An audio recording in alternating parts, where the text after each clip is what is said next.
Hello my friend, Jakob here again. I wanted to do this follow-up video on my previous video, which was on advisory work and understanding how we can transition and elevate our advisory work from the operational to the tactical, ultimately to the strategic work.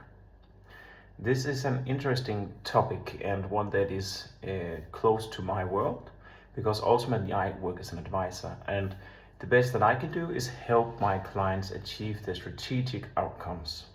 But in order to do this, first we sometimes need to fix the pipes that are leaking in the basement before we're able to talk about interior design and restructuring the ground floor in general. Besides this, and that's the metaphor for the previous video about doing your due diligence in the lower levels and also proving yourselves before being able to even move upwards towards the strategic side of things. Now, I've been listening to this audiobook. It's very popular at the time. It's called Let Them. It's by Mel Robbins. And she has, in a way, it's a repackaging of known theory, but she does it in a very practical way. And one of the things that I really like about this theory that applies to my work and social dynamics in general is that we can't really force change upon people. And I'll tell you, any advisor has tried to force change upon people and organizations before. And it's difficult, it's challenging, because when we think about it, that is not our job per se, but it's what our end goal is to provide the foundation for a positive change in the organization through pointing out ways to optimize their ways of working.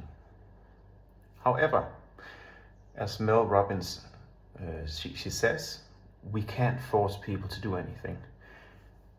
People will only ever change if the pain associated with being where they are today is perceived as less than where we would like them to go or where they could go. I think that's an important point.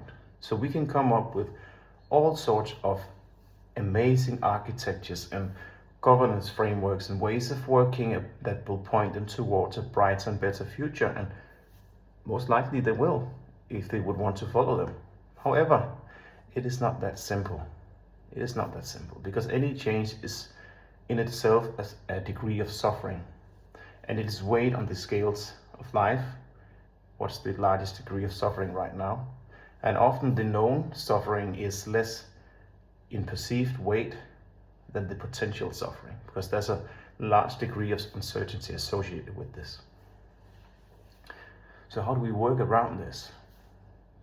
It's a good question.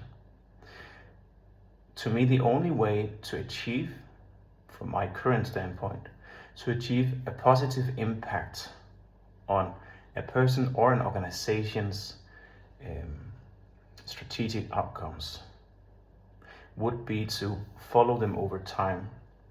Instead of talking, listening, looking, see where they are, understand their needs. Don't try to throw in your own advice. First, see where they are. What are their current pains and sufferings? What sufferings are so immense that they would be open to change? And only once you have fully articulated their suffering back to them and make them see that they see you, or that you see them, only at that time they may open up and ask for advice. And it is critical that we get to a point where they are open to advice. Have you ever been in a situation where someone told you to pick up the clothes from the floor? Did you feel like doing it? Probably not. We have this knee-jerk reaction when anyone tells us to do anything. We have a loss of, we lose a sense of agency, autonomy. We feel that we no longer have the free will to decide what we want to do and what is best for us at any given time, and that the person that is giving us this advice does not know the context of our full, let's call it suffering now, as we in that metaphor.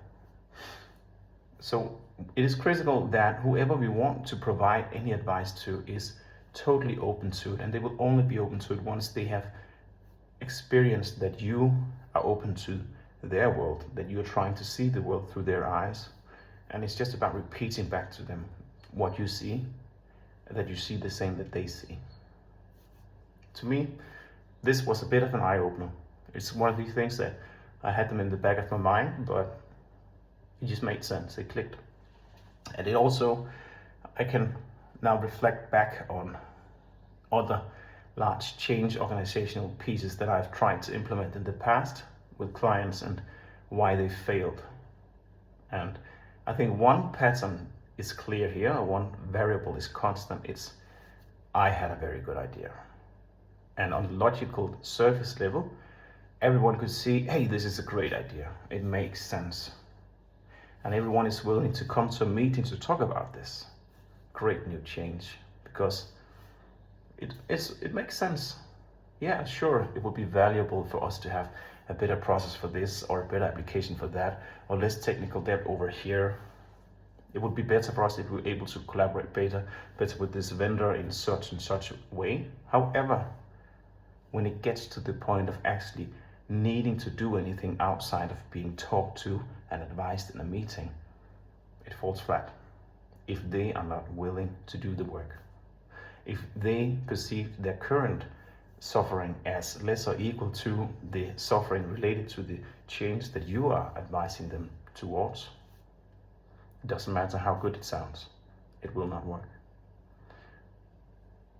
Thank you for letting me share a bit of my reflections. I will get back to you another time, and I wish you the best of day. Bye.